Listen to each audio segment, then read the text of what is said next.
So this morning I saw a movie poster that piqued my interest, and I was going to show you guys this. This is a new film that's coming out in February, and it's called Cocaine Bear. Cocaine Bear. I saw this. Yeah. This is the description from Rotten Tomatoes. This wild thriller finds an oddball group of cops, criminals, tourists, and teens converging in a Georgia forest where a 500-pound apex predator has ingested a staggering amount of cocaine and has gone on a coke-fueled rampage for blood and more blow. Damn, that's how addictive it is. So The bear doesn't even know what's happening, but it's like, I gotta get more. Like if you pancake someone in the face with cocaine, like immediate addict. well, that's what they told you in Dare. 1 toot and the hook is in. The film is directed by Elizabeth Banks and produced by Lord and Miller, so there's like a shot that this might actually be pretty good. Is directed by Elizabeth Banks? Yeah. Okay. She did Pitch Perfect too, so of course, next project, Cocaine Bear. It stars Kerry Russell, O'Shea Jackson Jr., Ice Cube's son, and it will also be the final performance of Ray Liotta. Yeah. See, this is... I put 2 and 2 together when you said, have you heard of Ray Liotta's last movie? Yeah, Downstairs. So this was like just with a lot of stuff that ends up being discussed on this show, just sort of like an escalating... I'm sure his performance is very nuanced and... For Cocaine Bear? Yeah, I'm sure it's very like mild. Oh, and, it's Probably in it for like 30 seconds. yeah. yeah. You fucking kidding me? I'm sure his entire parts of the trailer. Oh man. Do the voice, Carter. Do the voice. do it. No, we'll get that. I mean, there's Do it. Say it. Back then, cocaine was never given to bears. It just wasn't done. we gave it to foxes, sure. Bears, The uncalled bear for. seemed friendly enough. He was nosing around my bag of coke. I had a bag of coke by the bed, then I found a bear's nose in it. Then he rampaged downstairs and killed my family. I was going to say, I don't know if y'all noticed at the very top of this poster, the words that appear there. Inspired by true events. This was like one domino fell. I saw the poster's hilarious. So Cocaine Bear, that's funny. Look it up. Oh, Ray Liotta's in it. That's hilarious. Boom. Inspired by true events. What is this? And that was like a meme movie. well, What if Ray Liotta is like the voiceover narration of the bear's inner thoughts? yeah. All I wanted was some honey. Yeah. Instead, I ended up with some cocaine and a mountain of dead. Ever since I was a cub, I always wanted to be a cocaine bear. So that led me to be like, okay, inspired by true events. What are the true events? So the day is September 11th, 1985. We were in Knoxville, Tennessee. The other September 11th. Yeah, I mean, This is the good one.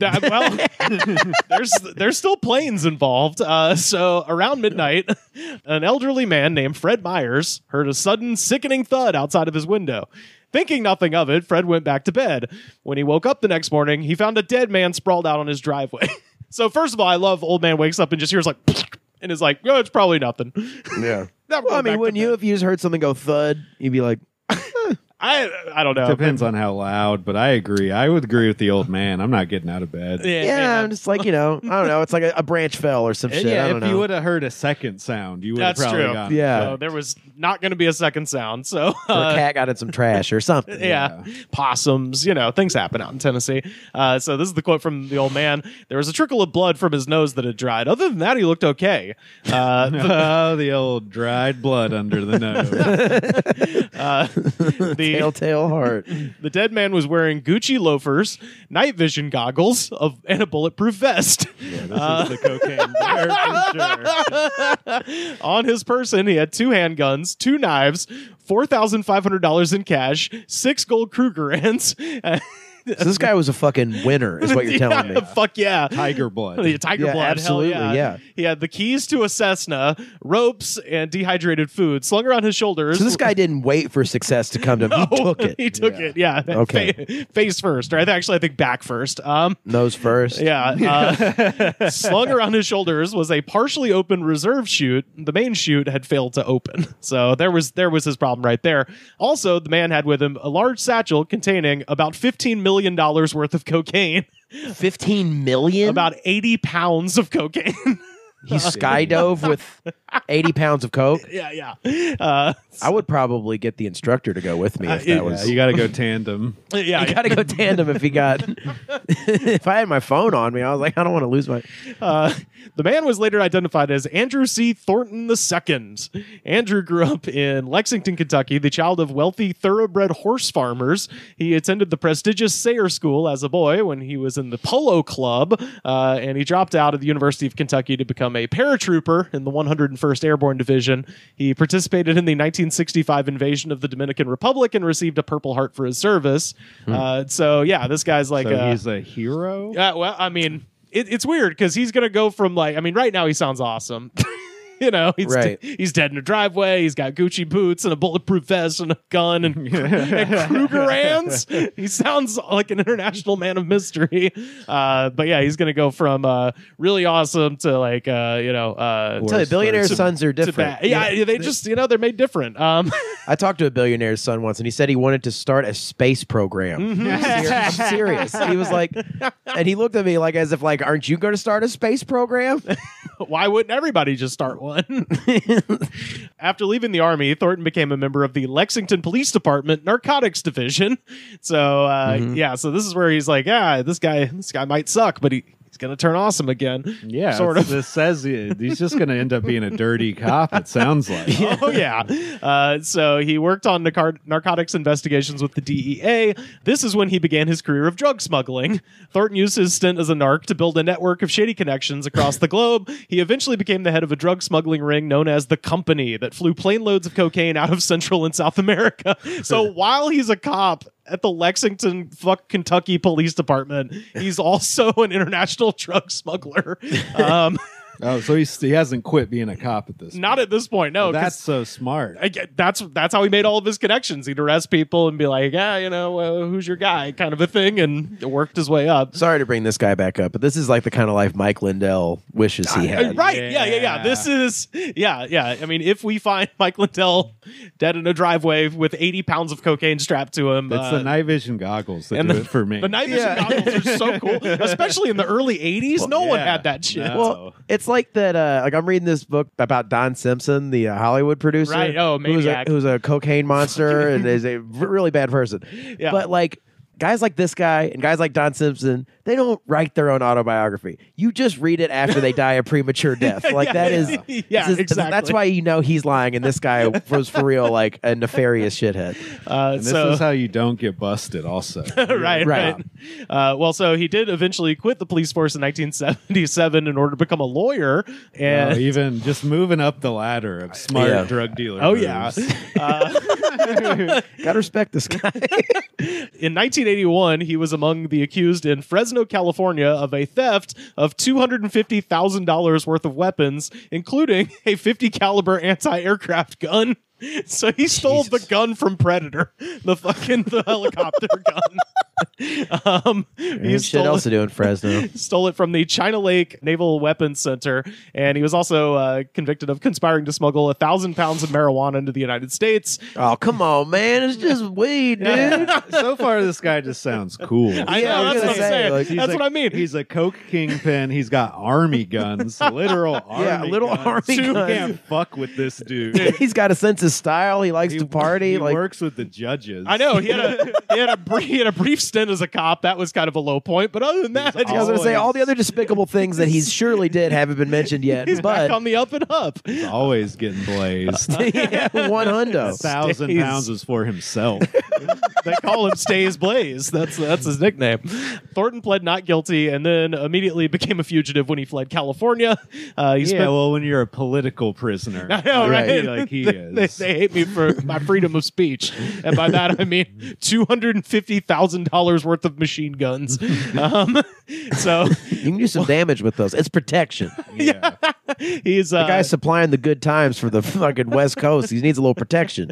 So while he's all on over the world, all over the world, yeah, not just the dude, West that's Coast, yeah. Kingpin, dude. You never know. We don't even hear about that in like movies about drug dealers who are really successful. Yeah. Well, they made that. Oh God, what's the movie with Tom Cruise where he's the drug smuggler out of Arkansas? Collateral. No, I'm just kidding. No, he's American Made. American Made, yeah, which is not a good movie, but that is exactly. I heard it was okay. It's fine. And it's my problem with Cocaine Bear is that this story is interesting. You don't have to make it a horror movie about a bear. This is fucking already interesting enough. But that movie, it was like, No, maybe it is. I don't know. I haven't seen the trailer. They might have to Yeah. pay this guy for his life story. well, they don't. I mean, he's he's a spot on the guy's driveway, so they don't got to pay him at all. But his family's billionaires. They might sue. I was gonna say, I looked it's at like- their website, by Now- the way. now give me- Surprisingly, they don't mention this guy on their family thoroughbred horse website. given that you're in this guy's scenario, right? You wake up dead, fucking cokehead with $80 million or $15 million worth of coke in his on his person. Yeah. Do you go straight to the cops? No, of course not. Or do you sell that blow? I- and you start a new life for you and Yeah, your yeah, family? At least immediately- take some of the blood. Yeah, at least Right. take like one duffel bag of blow. I mean, there's a lot of blow there. There's 80. He's got 80 You pounds. sell it all to your weird neighbor. Dude, he's got 80 pounds of blow. Take 10. Like, yeah. Well, maybe he had 100 when he jumped. That's true. Well, Yeah. we'll get into how much he had when he when he jumped. So he's like he's a fugitive, and he spends the next few months just flying from hideout to hideout because he's got a plane, so he could just go wherever. Boss. Yeah, he's like, fuck it, pretty badass. I'm gonna go hide out in some place in Well, New now it's Mexico. like, of course he has night vision goggles. Yeah, oh, he yeah. has fucking 1,000 pairs of night I was gonna vision say that he goggles. stole from this armory.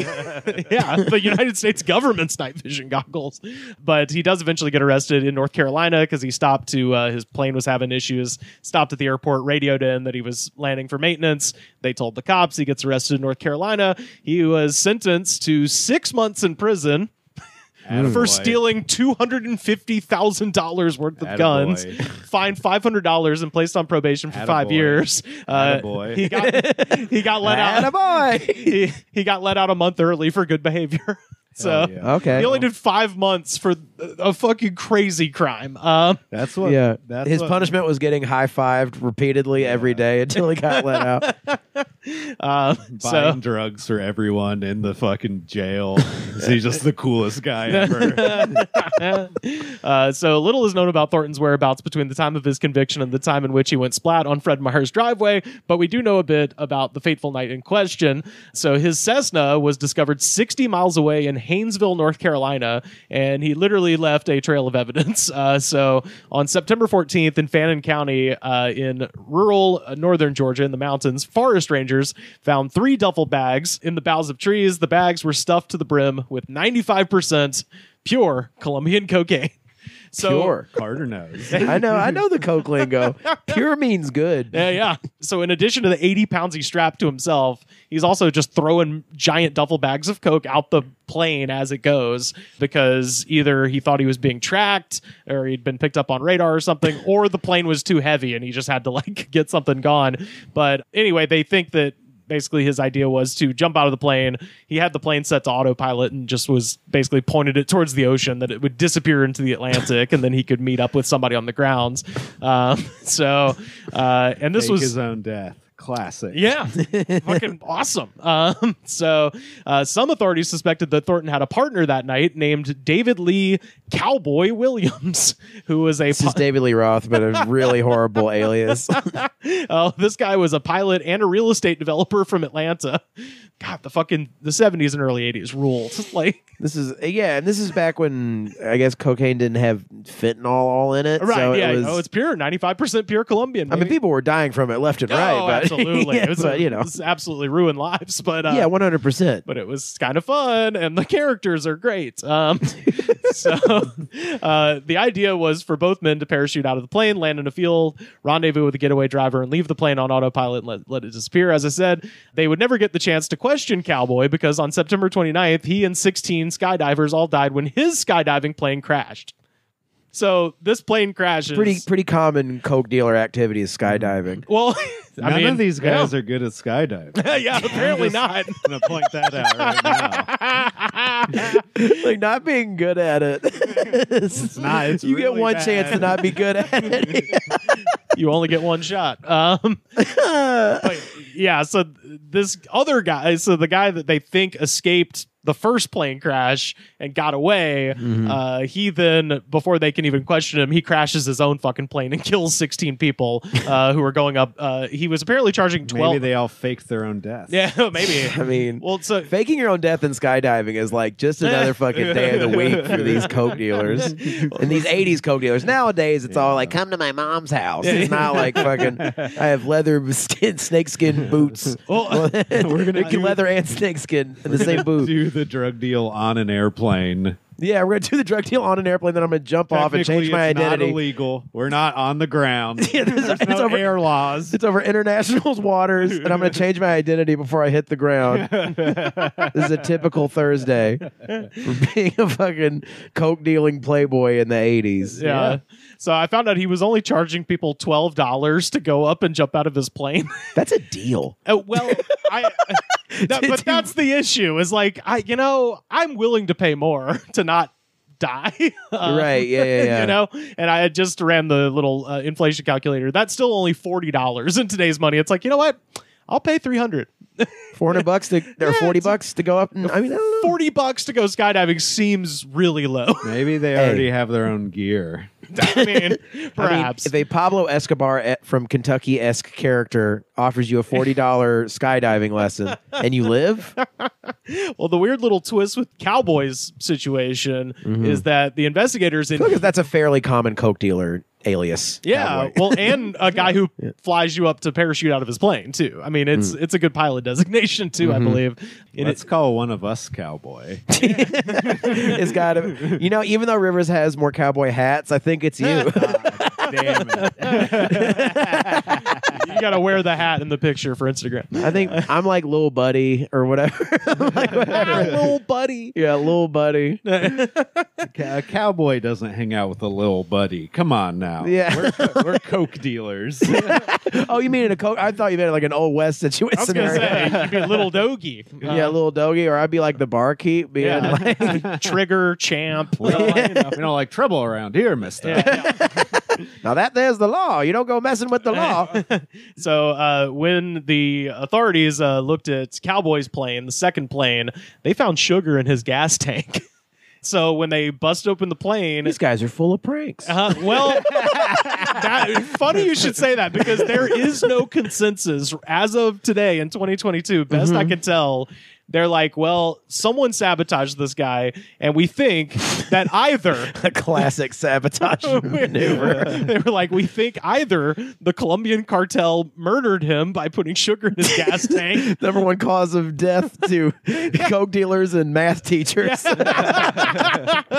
Or they were like, it was a prank from some rival skydiving companies. They were like, this guy's prices are too low. We got to take him out, boys. Oh boy. So that was just like competition gets pretty stiff amongst those psychos with a small jet. Yeah. So anyway, back to the guy on the driveway. His demise proved to be the first domino to fall in what would later be known as the Bluegrass Conspiracy. And there's a book that I just ordered this morning because I was like, well, I got to know more about this. Yeah, We're gonna be reading excerpts from this, I'm sure. Well, this isn't as unhinged. I'm just personally interested, but well, I'll take it if it's written by someone not that it didn't happen to, then I believe it. yeah, well, this is her name is Sally Denton, and she's a reporter from Kentucky. Oh, then I believe it. And I want to see your drug test. Pass a drug test right now. yeah, well, to sum it up briefly, Thornton's suppliers ended up killing a federal judge whose name was John Wood, but his nickname was Maximum John because he always gave people the maximum sentence.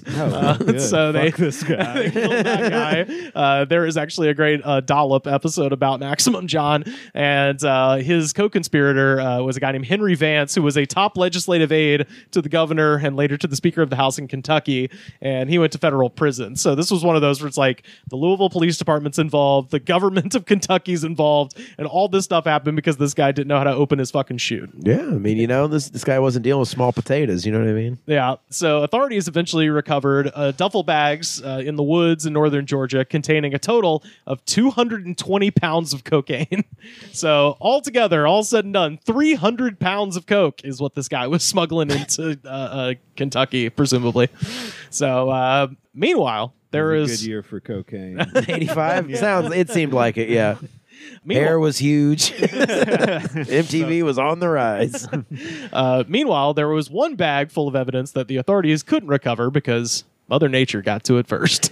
Sometime in the days after the crash, in the middle of the Chattahoochee National Forest, a 175-pound black bear stumbled upon a duffel bag filled with approximately 80 pounds of cocaine. The bear tore open the bag and proceeded to eat at least some of the contents of up to 40 packages. So the bear just slashed that duffel bag open, was like, and just went to fucking town. Everyone in this room is fatter than that bear. I know, right? Well, it's a black Well, bear. especially after it did like 800 pounds of cocaine. It was really skinny. Yeah, it couldn't feel its paws and everything. Yeah, I was doing. I was jumping up and down on his stump, just singing. Oh, yeah, writing Physical. screenplays and shit. Yeah. I always thought cocaine tasted like shit. Yeah. So the bear was found dead 3 months after the crash by forest rangers following an autopsy by the Georgia Bureau of Investigation. So I love they brought the GBI. How long did the bear live? Well, so the bear's cause of death was revealed to be a cocaine overdose, unsurprisingly, combined with cerebral hemorrhaging, respiratory failure, hypothermia, renal failure, heart failure, and stroke. So the bear ate so much coke that it just exploded its body, essentially. Like nothing the center could not hold.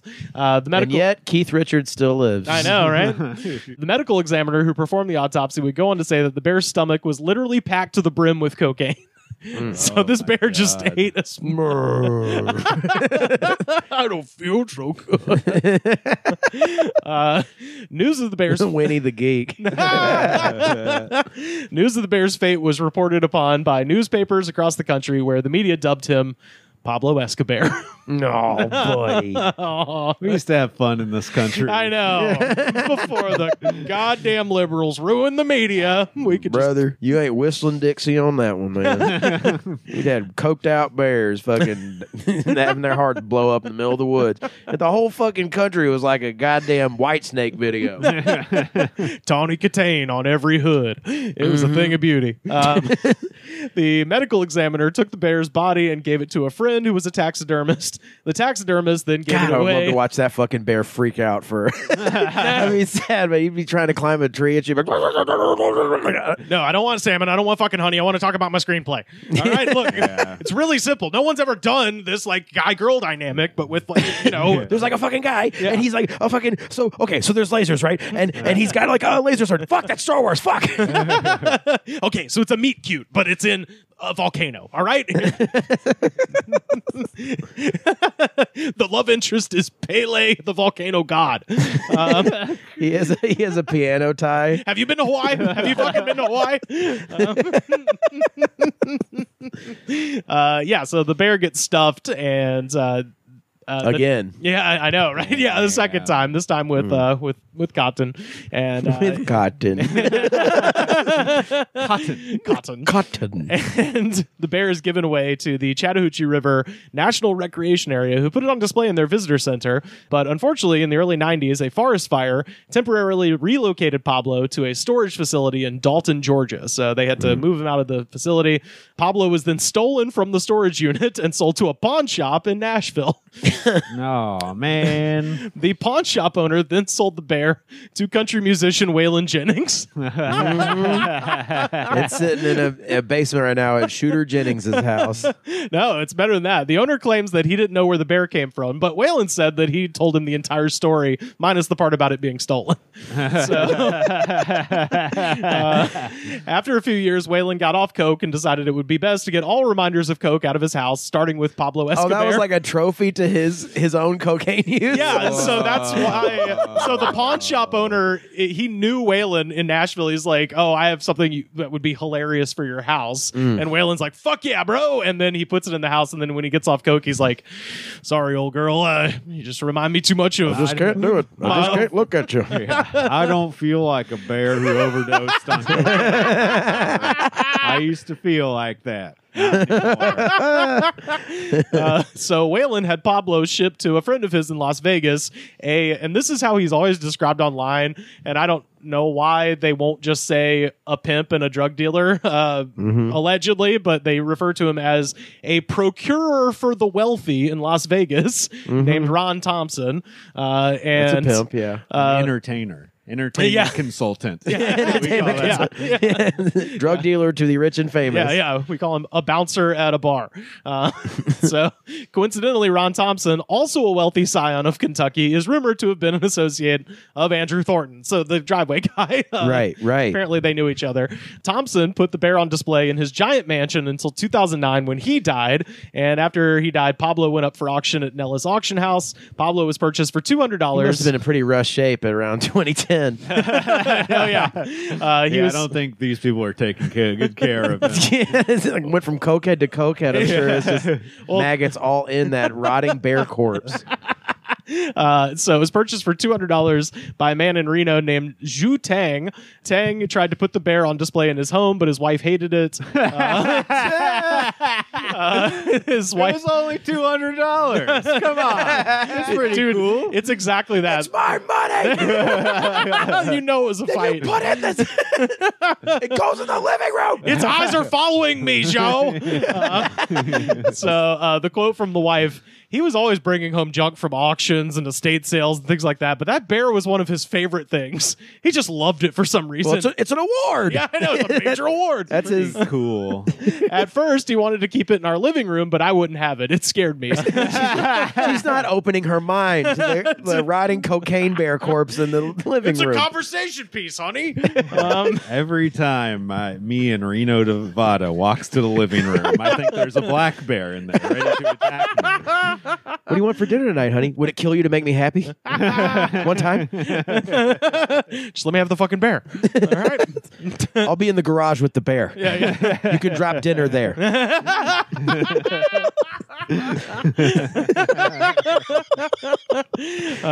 So Pablo went to live at Tang's traditional Chinese medicine shop in Reno. After Tang passed away in 2012, a t-shirt printing company and souvenir shop in Lexington, Kentucky called Kentucky for Kentucky tracked the bear down. They told Tang's wife the whole story, and she said, hey, as long as you pay for shipping, you can have the damn thing. Just get it out of my sight.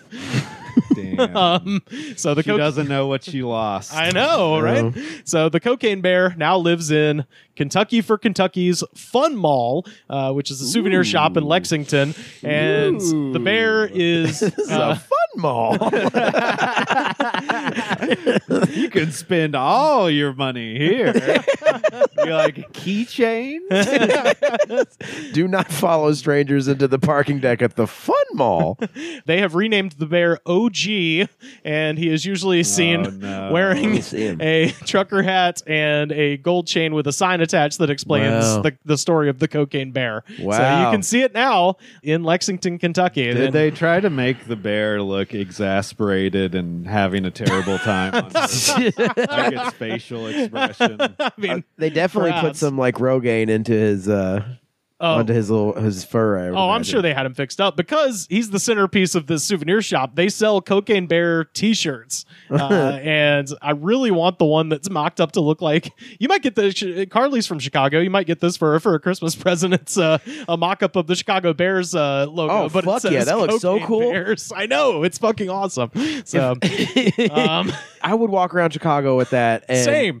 And I don't know. I definitely get looks. I definitely get people asking me to come with them to the bathroom or something. Right. The Yeah. hat's the best one. Yeah. Because it just says cocaine so small you might not see it at first. Right. Right. It looks And then like you just have a sick Bears hat. Like, Yeah. what the fuck? Yeah, they got Cocaine Bear snow globes, Cocaine Bear socks, earrings. They got a tie-dye Cocaine Bear Grateful Dead parody shirt. They got it all. They got a dare drug program bear it says shirt. bear, don't do drugs, y'all. They got it all. So shout out It's to very tempting to wear a shirt that says cocaine on it. I know, right? So In L.A., yeah. Yeah. The cops would even give you a thumbs up. So yeah, shout out to Kentucky for Kentucky and to Pablo Escobar, aka OG. Well, I'll tell you this: I'm looking forward to seeing that fucking movie now. You got to see this movie. Jesus Christ. So this is a theorized version of events where the bear did not overdose. It went crazy, but instead became addicted to cocaine. Yes. Started committing crimes Yeah. to support its habit. Yeah. This movie's like a bit like Scarface meets The Revenant. That was the elevator pitch for sure. Gotta be. Yeah.